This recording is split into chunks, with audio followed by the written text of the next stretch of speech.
ओला भाई guys and गलीज, welcome back. आपने एक चीज नोट की होगी कि मैंने जो हमारा मॉडल था ना उसकी थोड़ा सा पिक्चर को खूबसूरत प्रिटीफाई कर दिया है। मेरी हैंड राइटिंग से तो बेहतर ही लग रही है। तो लास्ट 2 लेक्चर्स के अंदर हमने प्रॉब्लम के बारे में सीखा और देखा कि डेटा की कितनी टाइप्स होती हैं। अब हम थोड़ा सा बात कर लेते हैं इवैल्यूएशन की। अब आपने प्रॉब्लम डिफाइन किया, आपके पास डेटा आया, आपने कहा कि यार मेरे ख्याल से इसके ऊपर रिग्रेशन मॉडल ठीक चलेगा। आपने अपने तजुर्बे से डिसाइड किया रिग्रेशन मॉडल ठीक चलेगा। तो रिग्रेशन मॉडल के लिए इवैल्यूएशन क्राइटेरिया क्या होना चाहिए?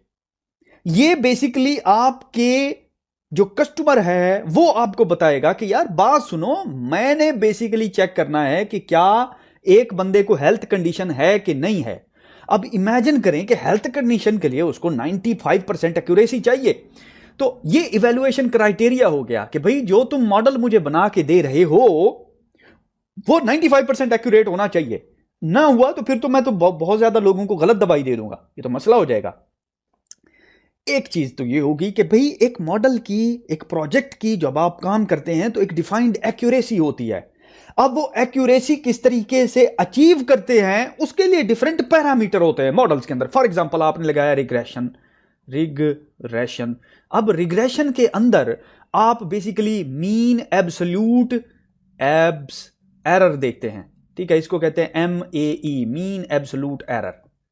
इसी तरह एक और होता है mean square error, MSE, mean squared error. ठीक है, इसी तरह एक होता है रूट मीन स्क्वायर एरर। ये चीजें आपने पढ़ी होंगी स्कूल के अंदर।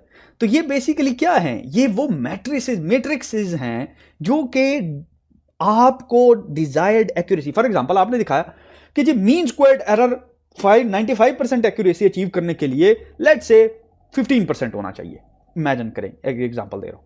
गुड, अगर ये मीन स्क्वायर्ड एरर 15% से नीचे आता है तो फिर आप कहें हाँ अब मेरी इवैल्यूएशन जो है वो उस कैटेगरी में फॉल कर रही है जिसमें मेरे कस्टमर को ये मॉडल एक्सेप्टेबल होगा। ठीक है, इसी तरह क्लासिफिकेशन हो, रिग्रेशन हो, उनके डिफरेंट क्राइटेरियाज हैं जिनके बारे में हम तफसील से सीखेंगे। अब इस क्राइटेरिया को समझने के लिए ना मैं आपको एक स्कूल की एग्जांपल देता हूं। अब स्कूल में जाते हैं तो स्कूल में आपके पास होने का क्या इवैल्यूएशन, क्या क्राइटेरिया होता है? परसेंटेज होती है ना, परसेंटेज निकालते हैं, नंबर ऑफ सब्जेक्ट और फिर परसेंटेज निकालते हैं। ऐसा ही है, आप जब स्टेप अप करते हैं, यूनिवर्सिटी में जाते हैं, तो फिर इवैल्यूएशन का क्राइटेरिया CGPA बन जाता है, ग्रेड पॉइंट एवरेज।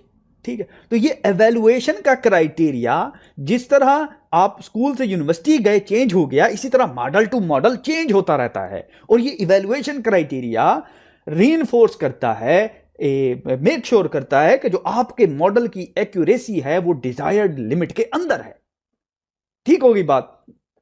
एक्सीलेंट। तो यहां पे इस लेक्चर को करते हैं डिशू डिशू।